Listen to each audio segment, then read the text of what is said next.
Diógenes Dantas Entrevista, oferecimento Caoa. Bem-vindo ao Mundo Prêmio, bem-vindo a Hyundai Caoa e Tatiana Maia Imóveis.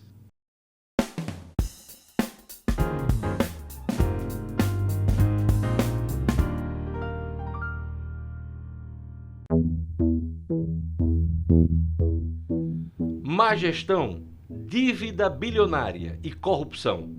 A Petrobras tenta superar as dificuldades da maior crise da sua história. O Rio Grande do Norte sente os efeitos negativos da crise vivida pela estatal do petróleo. Já são mais de 10 mil empregos perdidos, uma queda acentuada nos royalties para o Estado e municípios, e um plano de desinvestimentos que preocupa. O advogado e economista Jean Paul Prats entende do assunto. Fui conversar com ele para saber mais sobre o calvário da Petrobras. O que está havendo com a Petrobras no Rio Grande do Norte? Diógenes, em primeiro lugar é preciso lembrar que o recurso petróleo é um recurso finito, não é uma fonte renovável de energia. Então, o que acontece com a Petrobras, como aconteceria com qualquer empresa que estivesse explorando aqui há 40, 50 anos, é que suas atividades têm um momento de ocaso, né? Naturalmente, na questão da produção dos campos, por exemplo, dos campos ditos marginais, que são campos que estão no limiar da sua viabilidade econômica, o que acontece é que agora é uma hora de decidir, ou investir mais para revitalizar a produção, ou abandonar os campos, fechar os campos. No caso da refinaria, não. No caso da refinaria, é uma refinaria recentemente conquistada, que tem muito potencial para ser expandida, mas evidentemente isso depende também do perfil de produção da região. Então, o que agora se coloca para a Petrobras é justamente uma opção, né? Aquela escolha de Sofia, né? Ao inverso. Ela tem o pré-sal para investir, ela tem bacias mais recentes, embora já maduras também para investir, mas mais prolíficas. E existe aqui a nossa bacia Potiguar, que tem algum potencial offshore ainda de novas descobertas, mas que em terra principalmente já deu o que tinha que dar, né? Quer dizer, você já tem os melhores filés explorados e bem explorados, né? Já no final da produção. Como o senhor avalia o plano de desinvestimento da Petrobras? O plano de desinvestimento, na verdade é uma outra forma de falar venda de ativos, né? Decorre, claro, da crise que a Petrobras atravessa do ponto de vista financeiro, de captação financeira, que por sua vez decorre da crise de credibilidade que ela tem hoje junto ao mercado captador de recursos. E, obviamente, uma das alternativas que aparece para os gestores, a opção deles, é alienar ativos, né? Vender o que você tem e que eventualmente não seja prioritário. Então, esse plano de desinvestimento consiste exatamente em passar em revista todos os ativos que têm familiaridade com o objeto da Petrobras, verificar aqueles que são mais indiretos, né, onde a Petrobras eventualmente se colocou, se posicionou, como por exemplo distribuidoras de gás, os próprios campos que nós mencionamos aqui, campos em ocaso de produção, e ver se valem a pena ser passados para outros interessados que possam fazer melhor proveito deles, fazendo com que a Petrobras se dedique justamente às áreas prioritárias. Qual o alcance disso aqui no Rio Grande do Norte, Jean Paul? Diógenes, o alcance pode ir até o que o gestor considerar que são ativos que não dizem respeito mais à prioridade principal da empresa. Nacionalmente, isso passou por companhias distribuidoras de gás, participações nas estaduais de gás, por exemplo, atividades que não sejam atividade fim da companhia principalmente, exploração, produção de petróleo, algumas áreas da petroquímica, da área de fertilizantes, áreas marginais, né, satélites em relação à cadeia de petróleo. E no caso do Rio Grande do Norte, me parece que isso deverá atingir mais os campos maduros, ou seja, aqueles campos que estão em ocaso de produção, no final da curva de produção e que então poderiam ser passados para, não necessariamente iniciativa privada em si, mas poderia ser feito algum tipo de arranjo, que é o que nós defendemos, com os trabalhadores, com cooperativas ou com companhias locais, para que isso pudesse ser cogerido com empresas locais, começando a fomentar o mercado local de empresas que depois poderia suceder a Petrobras nessas áreas. Há quem diga que a venda dos campos maduros pode reaquecer o setor do petróleo no Rio Grande do Norte. O que é que o senhor acha disso? É bom que se diga que jamais será a mesma produção e a mesma importância que teve esse conjunto de campos quando esteve no ápice da sua produção. Mas, com certeza, a sucessão ou não, ou o próprio reinvestimento por parte da própria Petrobras na revitalização desses campos, pode dar mais vida a eles, pode alongar a sua longevidade e justamente o seu ciclo de produção. E isso, claro, gera os empregos todos que estão satelitando em torno daquilo. Em princípio, a questão de você ter outros agentes fazendo isso pode também significar uma multiplicidade de empregos, né? Você ter um pouco mais de empregos do que com um operador só. Mas, por outro lado, você tem também um cuidado muito maior com eficiência, com economia, com aproveitamento compartilhado das coisas.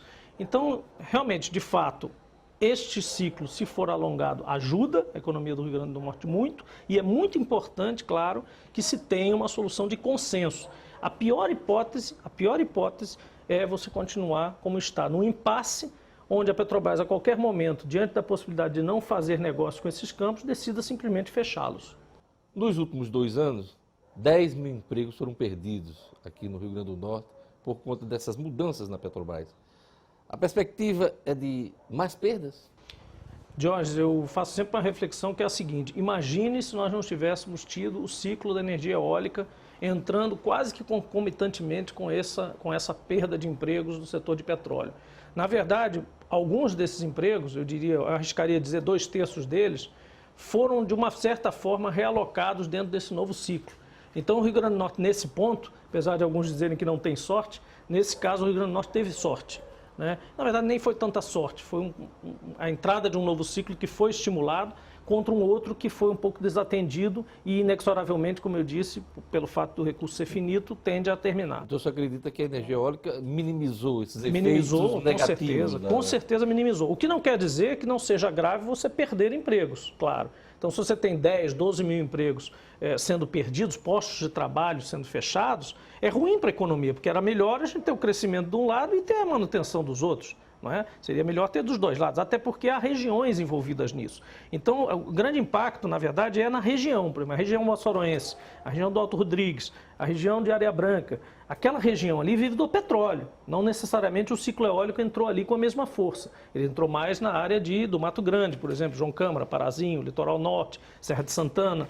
Para o Rio Grande do Norte como um todo, houve uma certa compensação, mas isso não é necessariamente uma boa notícia, é apenas uma notícia menos pior do que a outra. É preciso focar na questão dos empregos de petróleo, até porque essa gente foi treinada e se acostumou a trabalhar com petróleo. O senhor foi o primeiro a alertar a perda de status da refinaria Clara Camarão em Guamaré. Qual é o destino dessa unidade a partir de agora? Continua sendo uma hipótese, né? Uma hipótese forte, cada vez mais aventada, cada vez mais documentada por aí e que a gente precisa estar atento para que ela não se torne um fato consumado contra o qual não haja solução e reversão. A refinaria foi uma conquista importante, apesar de alguns dizerem que é uma refinaria pequena importância, etc., que foi um arremedo de uma refinaria que já existia, não é bem assim. Ela, por exemplo, não produzia gasolina, não produzia QAV com a eficiência que produz hoje. Hoje, a refinaria Clara Camarão é a única produtora de QAV do Nordeste, é a grande abastecedora dos polos, dos aeroportos próximos aqui da região e continuará sendo, porque a refinaria de Recife, por exemplo, em Suape, jamais produzirá QAV, ela produz diesel e coque. Gasolina também, ela tem um potencial muito grande de produzir gasolina premium, de gasolina de alta qualidade. Então, tem produtos da gasolina da refinaria Clara Camarão que não serão produzidos por Suape, então não há competição direta. Outra coisa importante que a refinaria tem é que ela tem uma área de ampliação possível muito grande. Guamaré não tem problema de confinamento urbano, como tem, por exemplo, Suape, que a cidade cresceu em volta ali do porto e tudo aquilo. Então, o único problema que realmente Guamaré tem é a ausência de um terminal marítimo. Mas várias bases de combustível já se localizaram ali e seria realmente uma pena, Diógenes, perder o status de refinaria. Apesar de parecer um rótulo, ele é importante porque ele insere a refinaria Clara Camarão nos planos de refino da Petrobras. Então, cada vez que o diretor de refino se reúne com a sua equipe, anualmente, semestralmente, mensalmente, ele pensa nas refinarias da Petrobras. E se aquela nossa refinaria, que já é com a capacidade igual a de Manaus, portanto já não é mais a rabeira da fila, não estiver na lista, eles simplesmente não vão considerar nenhuma ampliação, nenhum aprimoramento dessa refinaria e a tendência é ela diminuir até desaparecer.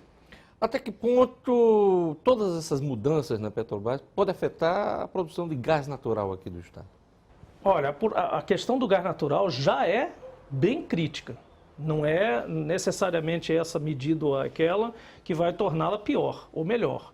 A situação do gás natural, nós já fomos produtores aí de mais de 4 milhões de metros cúbicos dia de gás e hoje estamos produzindo abaixo de 1 milhão e pouco. Então, assim, gás é um problema porque as reservas de gás se exaurem muito mais rapidamente que as de petróleo. O gás é aquele negócio como se fosse um balão. Você furou, ele sai muito rápido. Ele é volátil por natureza. Então, a questão do gás aqui passa por hoje em dia passa por um abastecimento, inclusive, de gás importado, GNL, que vem do terminal de Fortaleza e lá da Bahia também. Então, todo esse mercado abastecido pelo Nordestão, né, que é ligado por apenas um ramal de gás, Nordestão e Gasfor, né, que liga todas as capitais do Nordeste, hoje tem sido suprido fortemente por GNL importado de Trinidad e Tobago, da Nigéria, porque não tem sido suficiente a produção da Bahia e do Rio Grande do Norte para abastecer esses mercados. A queda nos royalties do petróleo tem assustado os gestores públicos, o Estado, os municípios. Como é que fica aí até que ponto nós vamos acompanhar essa queda crescente? É péssima notícia normalmente quando um conjunto de campos, uma bacia realmente está na decadência, você saber que não pode contar com royalties para sempre. Mas é da natureza do royalties ser assim, ele é sobre a receita bruta de um campo. Tudo que é produzido, um pouquinho vai ali para o royalties. E os gestores, claro que infelizmente, nem todos os gestores, não só no Brasil, como em outros lugares do mundo, não se dão conta disso, né? Eles usam o dinheiro mesmo, né? O certo seria fazer reservas, fundos para gerações futuras, como alguns lugares fazem, para preservar aqui um pouco de recurso para quando não tiver mais petróleo. Infelizmente isso não foi feito, né? Aqui as necessidades são prementes, não há como exigir de um prefeito ou de um governador que ele guarde dinheiro para o futuro, para outros governantes futuros. Então nós vamos ter que conviver com essa realidade, né? Nós temos que conviver com a realidade de que os campos estão caindo de produção, a bacia é madura e a gente vai ter que viver sem a Petrobras ou sem os royalties em algum momento do tempo lá na frente. E como explicar essa queda atual? Que esse ano, se não me engano, 32% nos primeiros meses do ano. A queda atual tem a ver, primeiro, o royalties varia de acordo com o preço do petróleo, que caiu, dólar e produção, né? Nesse caso, os 3 indicadores foram para baixo, com ocasionalmente um deles ou outro subindo, né? Mas normalmente pressão para baixo. Então, o que aconteceu foi claramente uma função dessas três variáveis que definem o royalties. Então, se você tem... Agora, no longo prazo, quando você olha para frente, 4, 5, 6, 7 anos, você tem que já estar se preparando para um declínio na média, né? Eventualmente vai ter uma subida aqui ou ali, o preço do petróleo vai subir um pouquinho, o dólar e tal, alguma coisa vai melhorar, mas na média a tendência é decrescente. Então, nós temos que nos acostumar a viver... Então, não é bom os gestores... contarem com isso. Não, com certeza não. É bom considerar o royalties um maná. Na Bíblia tem lá o maná, né, que caiu, que Deus ajudou os povos lá, o êxodo, né, e tal. Então, assim, é um maná. O royalties é um maná, não é uma coisa que você deva contar como receita certa. Os buracos da corrupção.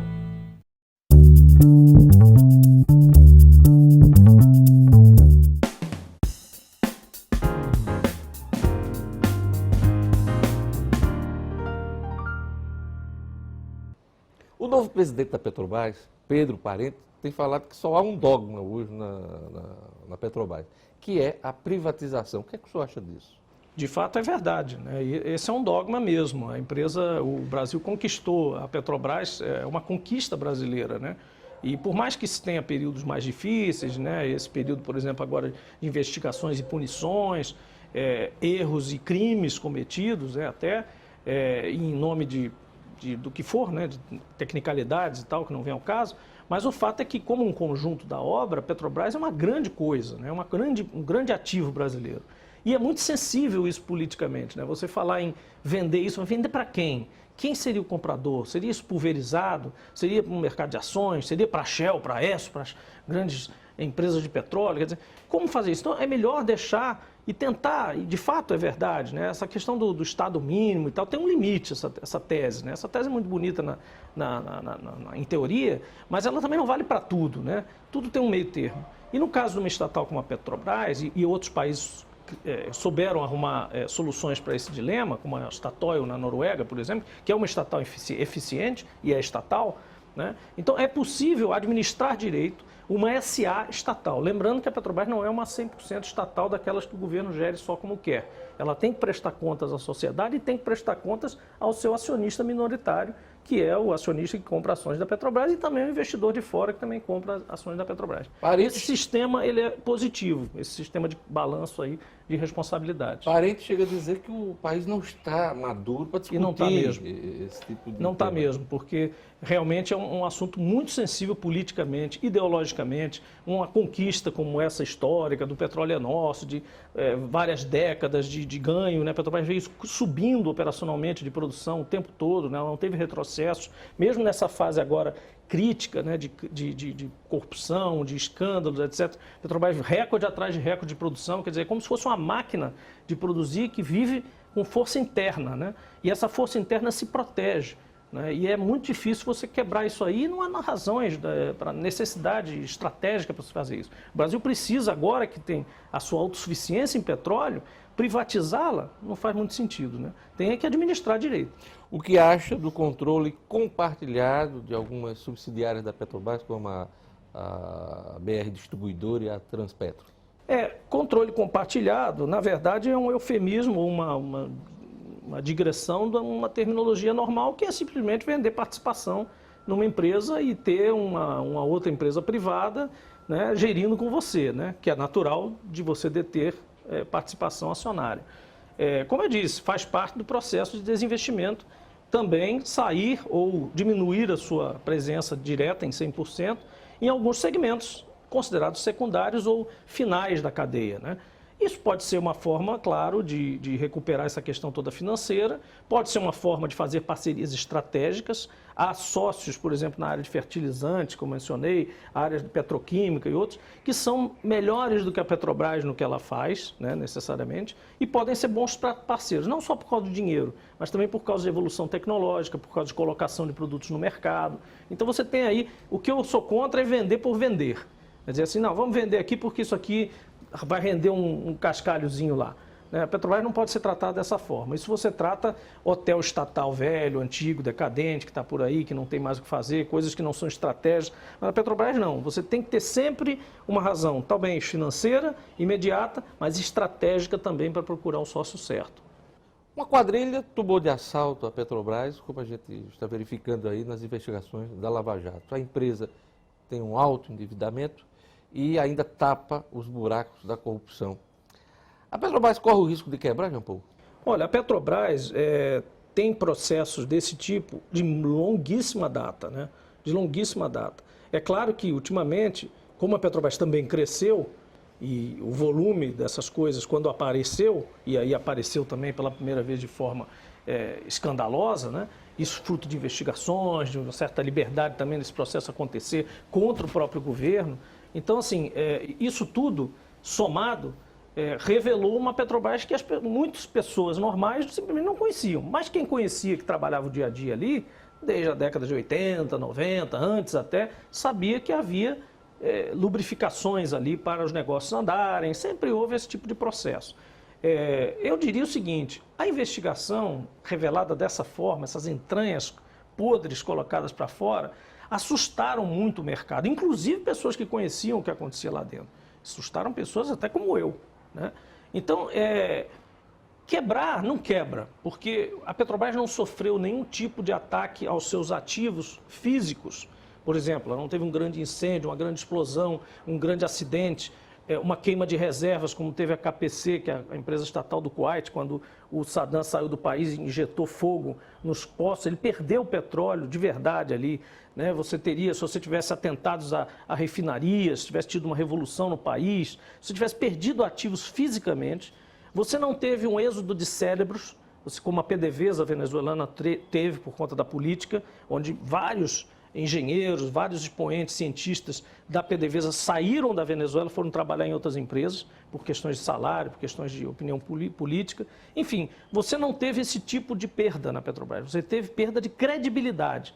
Então, se ela recuperar essa credibilidade com uma gestão transparente, forte, for recuperando aos pouquinhos uma coisa que ela já está fazendo, é que operacionalmente ela mostra que ela não parou, né?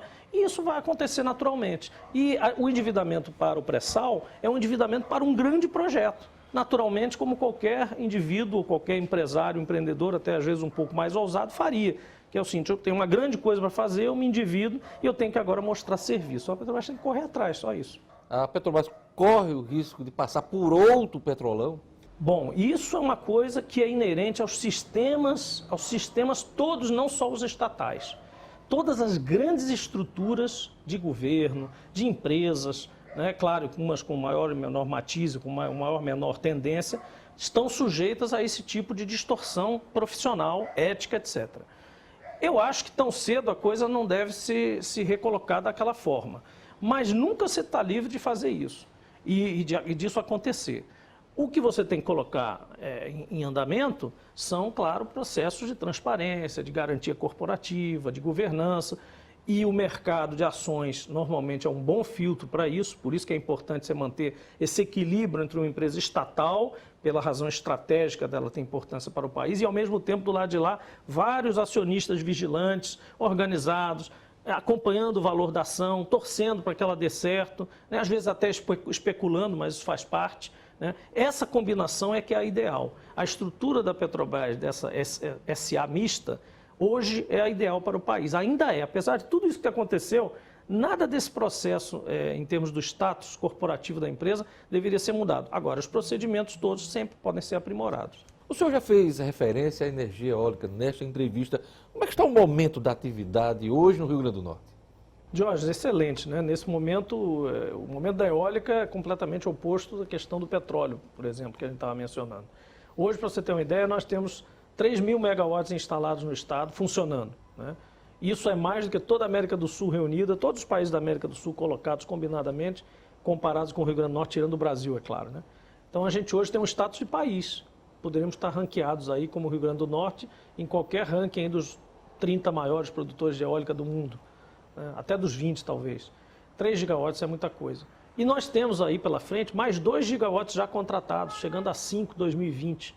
Isso significa que nós temos ainda para o mercado de trabalho muita massa crítica, temos ainda para fornecedores locais. E é bom que se diga o seguinte, o investimento que já foi feito de 2010 para cá equivale a mais ou menos 10, 12 bilhões de reais investidos no estado do Rio Grande do Norte por investimento privado. Desses 12, pelo menos um terço, 3 a 4 bilhões, são compras locais, ou seja, gasto na região, em empregados da região, em funcionários da região, em hotel da região, em restaurante da região, em borracharia, em posto de gasolina, enfim, em tudo que você consome no local de instalação dos parques. Então, é injeção direta de dinheiro nas regiões, como por exemplo do Mato Grande, que vivia de Bolsa Família, né, e de agricultura de subsistência nos assentamentos. Então faz muita diferença, pelo fato de ser um grande investimento, pelo fato de ser fora da capital e pelo fato de ser energia limpa. E a energia solar? A energia solar é o próximo ciclo. A gente tem que ficar alerta, porque de fato vai acontecer. E vai começar pelos próprios parques eólicos que já existem. Porque se hoje a energia solar fica um pouco acima da viabilidade em relação à eólica, um pouco mais cara, né? 2 ou 3 vezes mais cara para ir para um leilão, competir, por exemplo, ele não está de igual para igual. Por outro lado, quando você instala uma fazenda solar dentro de um parque eólico já existente, o empreendedor já tem o contrato com o proprietário equacionado, já tem subestação, já tem linha de transmissão, já tem os acessos. Então, aquele parque chamado parque híbrido, ele deve ser as primeiras coisas a se viabilizarem em solar. E aí o Rio Grande do Norte sai na frente de novo, porque tem a maior área ocupada por parques eólicos já existentes no Brasil, né? Então, eu acho que é um bom futuro. Tem áreas, inclusive, que não dão para vento, como a gente diz, e tem muito potencial solar, como a região do Seridó. Né? A região pode complementar outra. Pode complementar nas áreas de vento e nas áreas onde não há nada, por exemplo, na área ali próxima a Paraíba, Catolé, o Seridó e o outro lado lá, a região da Tromba, tem um potencial solar excelente, só não tem linha de transmissão. Aí nós vamos ter que voltar com aquele hábito, com aquela vigilância que cabe ao governo do estado, menos do que ao governo federal, que é ir fazendo um pré-planejamento e se preparando para receber esses empreendedores adequadamente. Diante de tudo que você nos relatou, Jean Paul Prats, eu lhe pergunto, pode faltar energia no Brasil nos próximos anos? Olha, pontualmente pode acontecer e podem acontecer tragédias também, quedas de linhas e coisas, mas o Brasil estruturalmente ele tem uma situação hoje muito melhor do que aquela época do apagão, porque ele não é tão dependente das hidrelétricas mais, ou seja, hoje já tem menos de 7 anos, você já chegou a 6, 7% da matriz só em eólica, com mais as térmicas que entraram, etc. Então você diminuiu essa dependência, diversificou a matriz, melhorou a infraestrutura de uma certa forma. Eu diria que você tem pouquíssima possibilidade, mesmo teve uma seca de 5 anos seguidos praticamente aí, a eólica compensou, nós tivemos um dia agora, recentemente, que a eólica respondeu por 40% da energia gerada no Nordeste, consumida no Nordeste. Então, assim, já temos aí uns bons backups, tem a biomassa no Centro-Oeste, que é muito forte, né? Temos as pequenas centrais hidrelétricas também espalhadas por Goiás, Mato Grosso, Minas Gerais. Enfim, temos bastante soluções energéticas e, graças a Deus, somos um país riquíssimo em recursos energéticos, né? Então, não há desculpa para você não ter energia. De maneira que eu acho que é uma situação relativamente confortável e que nos faz, dentre as maiores economias do mundo, o país com a matriz mais limpa do mundo. É isso aí. Pode faltar energia, mas vocês estão vendo aqui, vai faltar uma cachaçazinha. Para encerrar a entrevista, estava até aqui embaixo. Neste domingo, né? Você está em casa, vamos lá. Olha aqui. E é de manhã, né? Vamos abrir o apetite aqui. Vamos lá, Diogo. Queria agradecer a entrevista do Jean Paul Prats, um dos especialistas de energia, né, e petróleo e gás do país. É Paul, isso. Boa Cheers. sorte. Saúde. Dá boa, hein? Obrigado. Porra, deu.